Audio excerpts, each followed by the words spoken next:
Good morning. How you guys doing today? It's me again, Dr. Orlando Walters, physical therapist.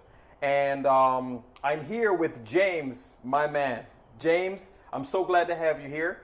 The reason why I wanted to speak with James today is, one, for a few reasons. He was a patient of mine, and we'll talk about that in a little bit, but he's been training for triathlon.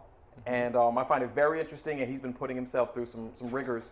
And I think that it's very important that we educate the general population and public who are trying to increase their fitness, focused on their health, and to take themselves to the next level. So that's why I'm here speaking with James today. Oh, thank you. I appreciate it. Thank you for the time as well. I appreciate you spending time with me. So, how you doing today? I feel great. Definitely, it's been a long road so far. Okay. I started taking the exercising and the fitness serious about 6 months ago. Okay. Definitely halfway through that trip, I got a little bit of pain, so I had to call you. I try to help the best way I can. And definitely helped out, definitely. Okay. So tell me what encouraged you to even try doing a triathlon? To be frank, I find it daunting, and everybody tells me that the triathlon and training for it is probably the hardest thing that they have done, but it's probably the most rewarding as well. So what kind of pointed you in that direction?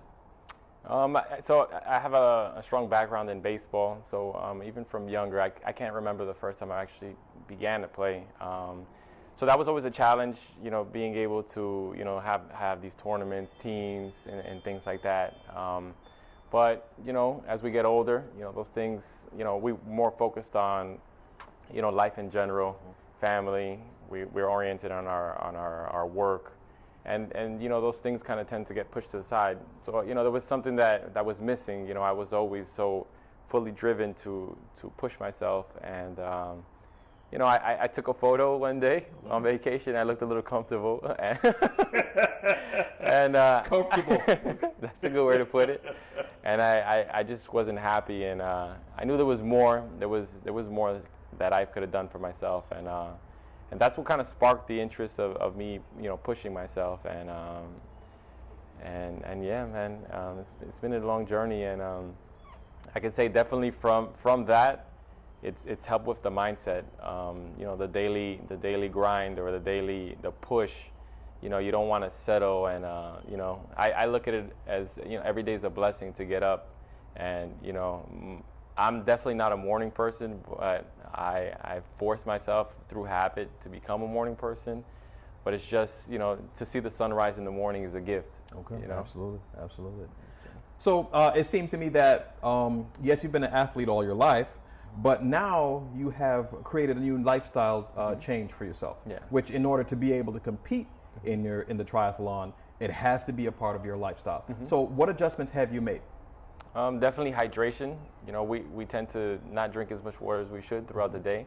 So I keep a bottle of water, more like a gallon of water with me everywhere I go. Okay. Definitely the type of foods you eat. I try to stay as clean and healthy as possible. I try not to eat anything from a can. I try to stay with more vegetables than grains. I cut down my grains, but also using it for fuel. I'm much more conscious how I eat, more than before was like, I guess I'll just go ahead and go grab that. I mean, the drive-throughs are a lot, quicker than. For sure. I can definitely say it's much more expensive, I'd say, but your body, you can look at it as a machine. If you put bad fuel into your beautiful car that you have, it's not going to run the same as you putting premium fuel into your your equipment, your vehicle. Definitely, and I began to fast as well. So What form of fasting do you perform? I do intermittent fasting. Okay. Still fairly new to it, but I kind of did my research, but learned a little bit about it. How do you implement it in your daily life routine as well as your training for competition? So definitely with the daily routine, we're always, I'd say we're mentally we always want to just have what we want at that moment. So I began to train my body as well on a structure. You could eat at a structured time. You can't just eat anytime you want. So throughout that process, my last meal is at 9:30 at night.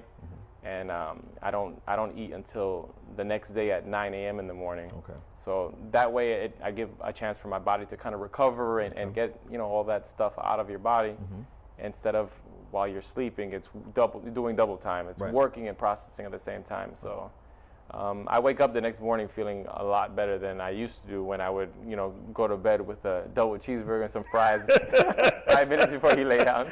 Oh man, I don't think that. I don't think that's gonna help you out there on the field. One thing that I have encountered with a lot of athletes when the talks of intermittent fasting and the diet has come into play is that anytime for the first time they're hearing about intermittent fasting, they think that they're going to starve to death. Oh man, I should be eating 20 meals a day, small portion throughout the day. And I think once they educate themselves and get the feel for it, because one thing doesn't work for everybody, and I'm sure you can attest to that. And finding how to fine-tune how you implement your fuel, how you implement your training, as well as how you implement your rest as a part of your daily routine and schedule, then you find out how your machine operates optimally. Correct. So I definitely think for the athletes out there who are trying to find their best self, you have to fine-tune what works for you. And that's going to involve a little bit of experimentation and trying a few different things, types of food, workout regimen, and things of that nature. And to be honest, some individuals, they can work max out 7 days a week, and some individuals can only do every other day. And don't feel slighted just because one individual can do a lot more at one particular time than you can. When it comes to competition, the only thing that matters is that finish line, and accomplishing your goal. So the first thing you have to, the first opponent you have to defeat is yourself. Yeah. True. So what is the hardest thing you've noticed about your preparation for the triathlon? It's mentally, to be mentally strong, I'd say. When you're coming from, I'd say there was a point that I wasn't very active. I was kind of, nonchalant about it.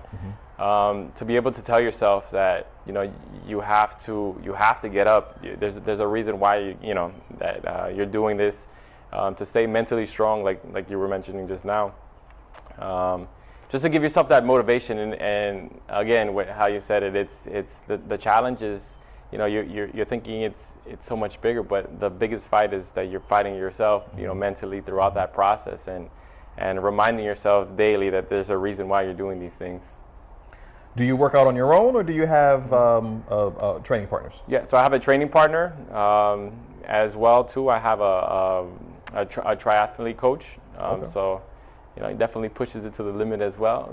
Okay. So you guys motivate each other, you push each other. Yeah, definitely. Excellent. Motivate each other. So for those out there who are just trying to get off the couch because you're perfect couch potatoes, having an individual to help maintain your accountability can help you sometimes. Because let's be honest, we don't want to always do something all the time, and inadvertently we're sometimes lazy. But if you got your buddies say, hey, get off the couch, let's go, let's do this, even if it's just for 5 minutes, and you realize once you get the blood pumping, you're like, let's go, So yeah, having a partner to help you out, doing your thing, and it doesn't have to be about anything major, just do something, get up and do something. Yeah.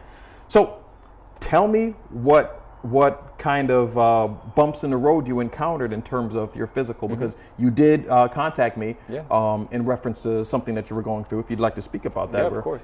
Share it with the fans. So with me, I say I'm very strong-minded, and when I get to beginning something, I always want to kind of go 100%, and sometimes I tend to ignore some of the signs that my body gives me. So I went for 86-mile bike ride, and I felt a little bit of pain, but of course I kept going through it, tried to fight through the pain, and started getting a little bit of pain in my hip, also in my knees. And of course, I thought it would go away. So then 2 days later, I did a 45-mile run. Sorry, not run, but bike ride. And definitely, I wasn't able to finish that one. And of course, you look for help most of the time when it's a little too late. When it's more than absolutely needed, but okay. But yeah, I contacted Orlando, and I told him a little bit of my problems, and he definitely guided me in the right direction. But yeah, that was very scary too as well, because when you have that goal that you want to attain, and these bumps in the roads come. You think that's it, but. And I could agree with you with that for sure. A lot of times individuals, especially athletes, they're very in tune with their body, and they also have the mentality that you just push, you push through the wall, and you attain a next level, which can occur.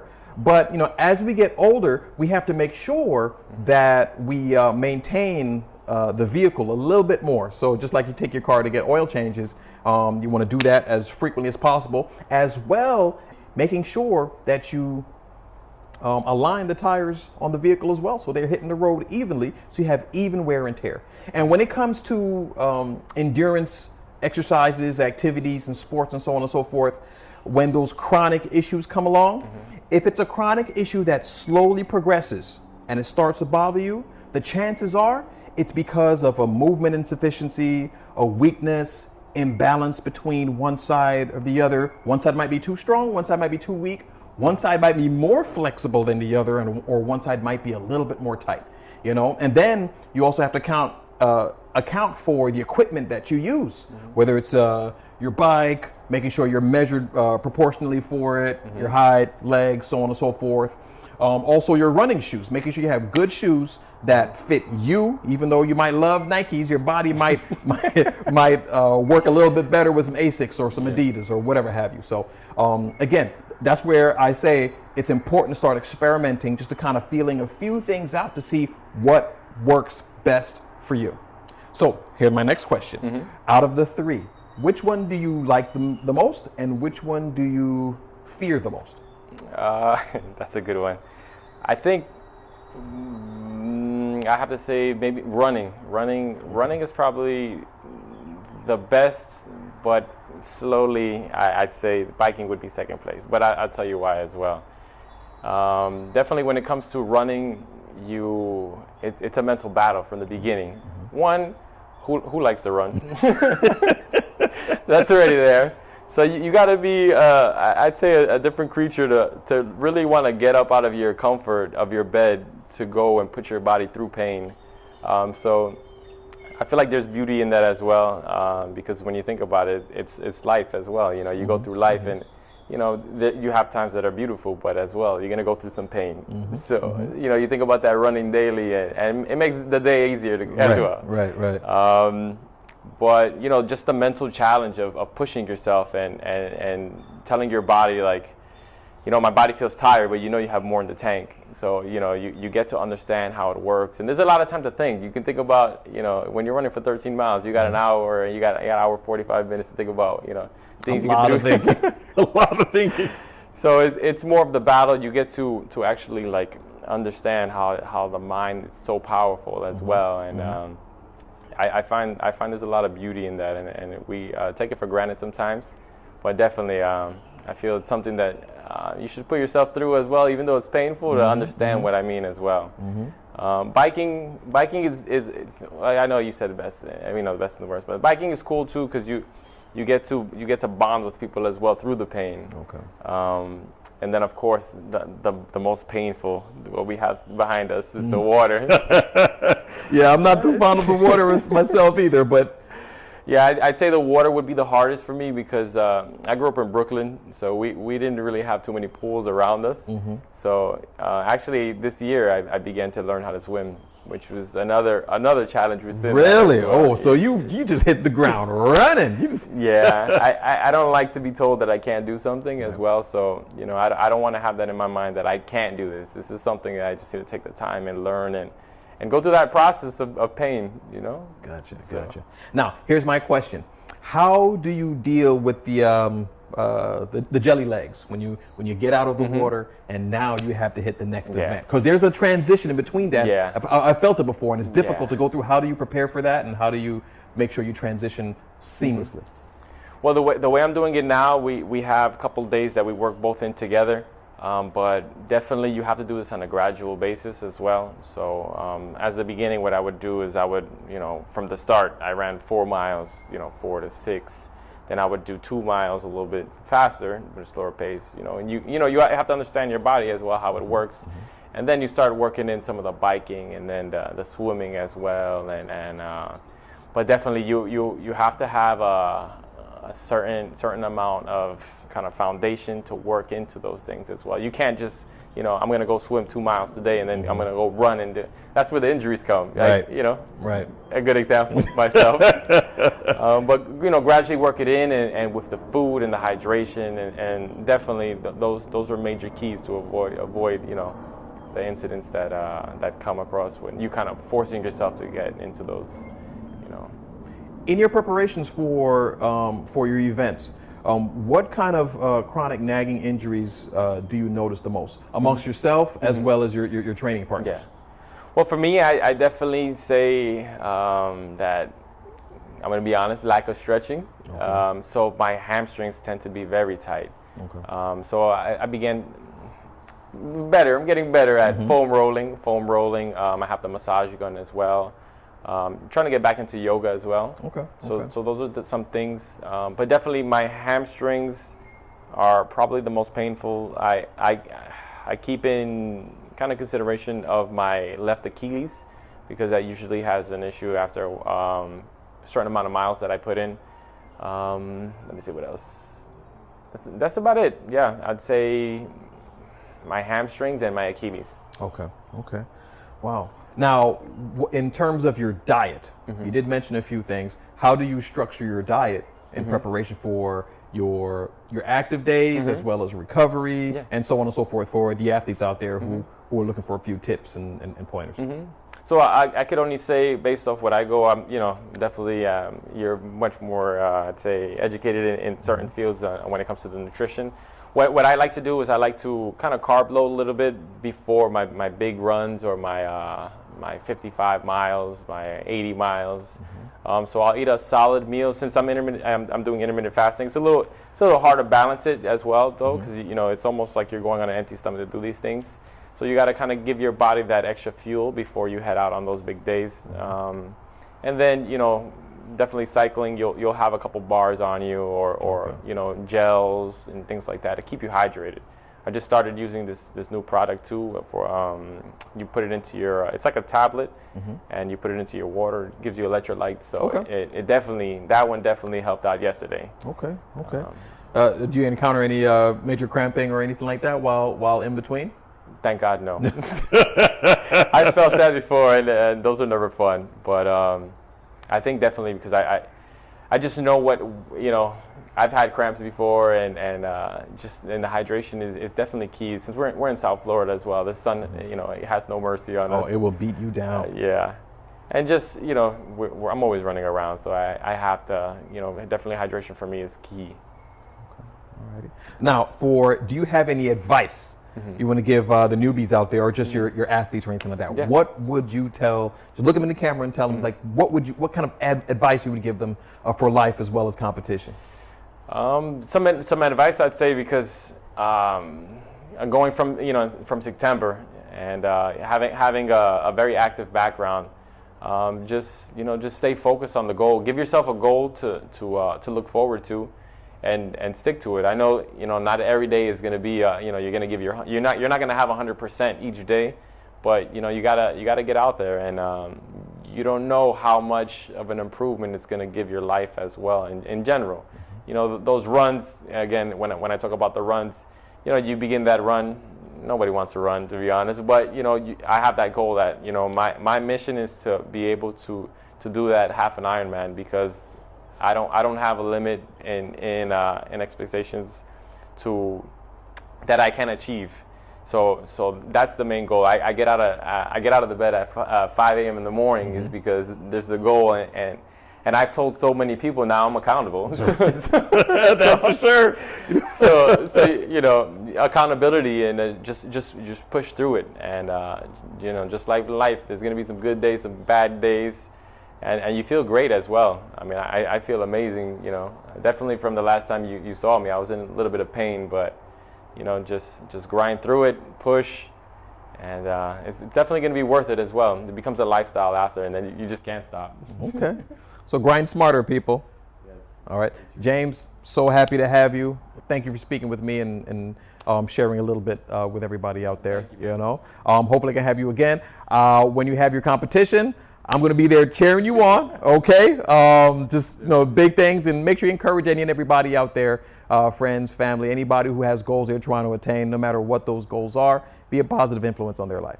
Okay, so for those individuals out there who want to get started, what is it that they're going to need in order to begin? Yeah, so you're definitely going to need a bib, which is going to be kind of like the bottom. Usually it has kind of straps that go over.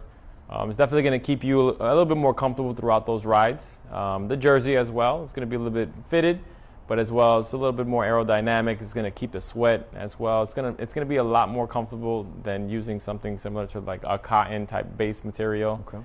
So those two. You also have, a bike, of course. You're going to need that if you're going to be doing either cycling or any triathlon activity. The bikes can range from anywhere from about $1,000 to about $22,000. So, depending. Yeah, it is. So depending on your budget, you could always base it off of, what you would prefer, and as well as much as you want to invest in as well when you begin that as well. The shoes too, when you're going to be cycling, are very important as well. You want to make sure you get that fitted from a professional as well. That way you can avoid injuries like myself, which last time we saw each other was because of some, prior injuries due to the fact that they were actually a little bit too big for me. So you want to make sure you get a very good fit. Go to any bike store. Most likely there'll be a professional there to help you assisted with that, and as well getting fitted with the bike. My knees as well there was a situation before. My knees were a little bit bent in. My feet were pivoted a little bit more than they were supposed to be, which caused that knee problem. And I got readjusted, and I feel great now compared to the pains that I had when I saw you. Excellent, excellent. Okay, all right. So great point that you touched on with that. Making sure you have a professional just to make sure you're lined up right, so you can get to where you're going, as well as a professional to help you with your biomechanics, just in case there's a chronic issue, help you figure it out as soon as possible, so you won't have to lose any training time, which is ultimately going to affect your overall results in competition. Correct. What about your running shoes and so on? Yeah, running shoes, funny enough, we spoke about this earlier when you said about Nike. So I love Nike. I'm actually wearing Nike right now, but the shoes don't work for me. No. A couple years ago, I ran a half a marathon, and I wore some Nikes, and without prior knowledge that Nike Frees aren't good to be running. Well, I feel like everybody knew except me. He's the new guy. I broke 3 toenails. I was able to peel my toe, which it's a little bit, Doesn't sound fun. Doesn't sound fun. I literally, 3 toenails came off, and from that day on, I said I would never run with Nike shoes. Which I'm not saying all Nikes are bad. Just somebody with a little bit more educated than I was would probably direct me in a better route. Okay. But what I like to use, I went to a store in Davie. Very good, very educated person as well. They helped me with choosing the right shoes for especially what I'm trying to attain. So I use Brooks. Brooks, I mean, I've never felt so good. Usually my feet I would wake up fatigued the next day. And these, I wake up like I didn't even run anything yesterday. Good. So Okay. I feel good. Definitely too, the insole as well is very important. And depending on your foot, depends on the type of insole that you need. So which, I didn't know that. So well, and that's what I'm here for. And that's what I'm here for, to help guide you in the right direction, to make sure that you can get to where you need to go. So all these things are vital, and knowledge is super important. And if you don't have the knowledge, you have to find a way to be able to attain that knowledge. So how'd you find your coach to help start you off? Well, funny enough, me and my friend, because he's actually doing the same thing I'm doing as well, we went into the bike shop, and he actually does training as well. Oh, okay. So very random how things work in life sometimes. Sometimes, yes, that's right, that's right. Instead of actually have to work and find that, he actually came to us, and I felt like it was almost a joke because how the stars were aligning. Serendipity. It was a little too perfect. Right. So I was like, okay. So yeah, he's very passionate about what he does as well, and he's helped us too. We came a long way, and taught me how to swim, which is funny enough. I'm 31 years old, learning how to swim. Okay. So it's never too late. Never too late. Never too late. But yeah, definitely pushed me as well. I'd say I wouldn't be right now the level of, I'd say, athlete that I am at the moment if it wasn't for having that guidance of what to do, what to don't, what not to do, get those old habits out of the system, and start fresh with a new foundation, which it came a long way. Okay. I feel a lot healthier as well. Okay. Yeah. And health is wealth. I say that all the time. Health is wealth, and knowledge is power. So you want to use that knowledge. Got to get it some way. So get it in the right place. Seek the knowledge so you can get to your goals and attain all the life achievements that you really want. So anything else? What about the swimming? Well, anything you need to swim, or just need water and just go at it? I know. Well, definitely technique. So what I found hardest about swimming is, you go to the gym and you want to push those weights out. You want to just grind it out and push through those weights. When running, all right, I'm just going to run through it. We're going to get through this. But when it comes to the swimming, no, the resistance is it's not forgiving. It's unforgiving, and you can't fight the water. If you fight the water, you're just going to exert yourself, and you're just going to tire yourself out. So what I find funny about the swimming, which again I'm not an expert at swimming at all, but I'm learning, is it's more of a glide. When you understand that fighting it is not going to help you, it's just going to tear you. It's going to tear you apart. And you just gotta definitely the technique is key when it comes to swimming. And there's and not to knock anybody, but a lot of people say they know how to swim, but when it comes to the correct technique, it'll save you so much energy throughout the process. When you're going to be swimming 1.5 miles, and when people do full marathons, they're doing 3 miles in the water. Right. And you have to use you have to conserve your energy as much as you can. So that motion to come in, everything is key. Every movement in your body is going to help you throughout that process. Basically, what you're telling me is technique and proper biomechanics. I say that all the time. Correct. I say that all the time. So again, knowledge is key, and hopefully, all of you guys who are watching, you guys are getting a little bit more knowledge, so that you be able to use towards your own achievements and goals. So again, I appreciate the help, man. No, thank you. Yeah, we'll go.